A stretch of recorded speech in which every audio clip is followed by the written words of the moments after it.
My why is my husband. My why is definitely all 4 of my children. My why is living life to the fullest with my family. I have another why is my granddaughter. My why is I'm here and doing all this for my family. If I broke down, everyone else would.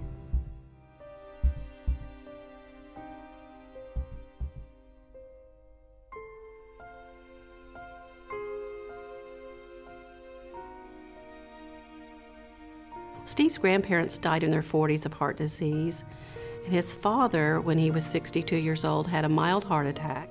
My dad also died of a heart attack 5 months later at 62.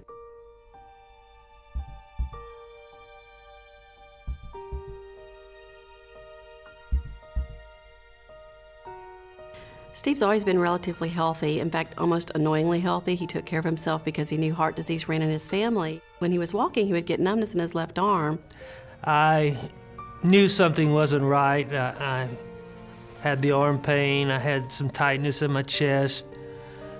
I was starting to sweat some. I just knew something was very wrong.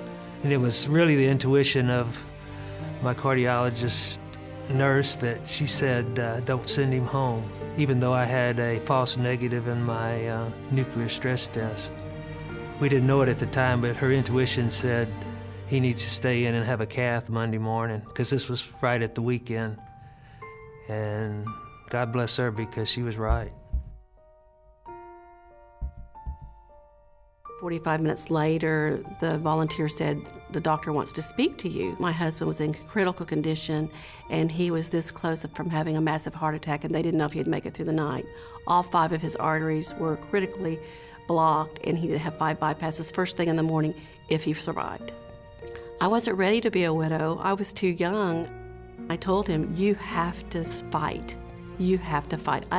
We have grandchildren to spoil. You have 2 daughters to walk down the aisle.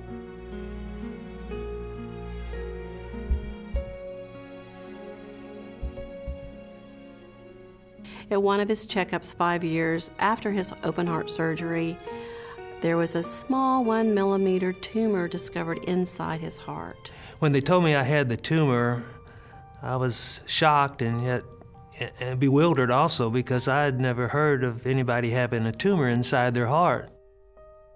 And after a year, it was the size of a golf ball, and it was critical where you had to get it removed where it could break off and be sudden death. So Steve endured second open heart surgery to have the tumor removed from the inside of his heart.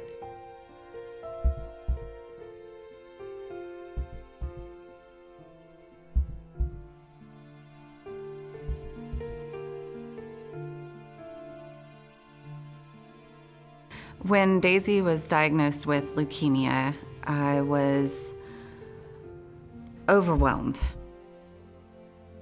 She was home for 5 weeks, and then she went into congestive heart failure with chemo-induced cardiomyopathy. For someone so young to be going through all she's gone through, it's very tough. And you would trade places with him, you know, if God would let you. I told him that.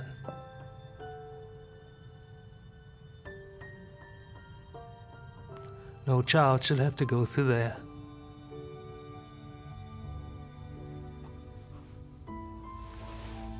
She wasn't a candidate for a heart transplant because she was too close to cancer.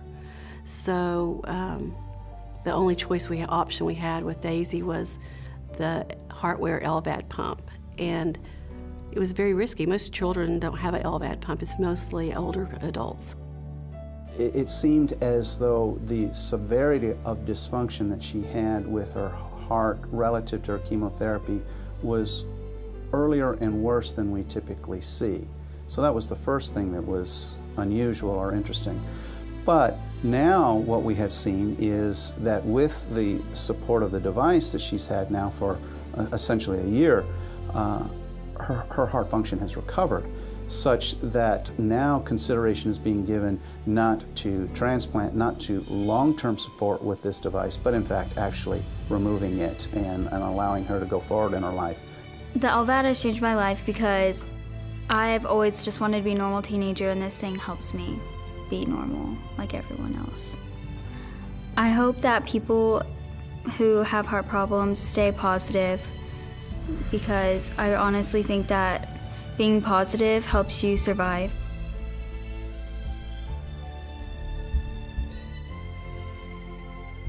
Thank you for all of your help. The LVAD pump has allowed her heart to heal.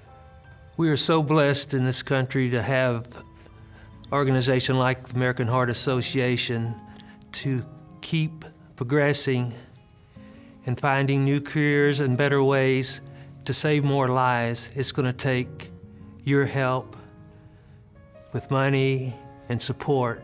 And I want to thank you all for being here tonight.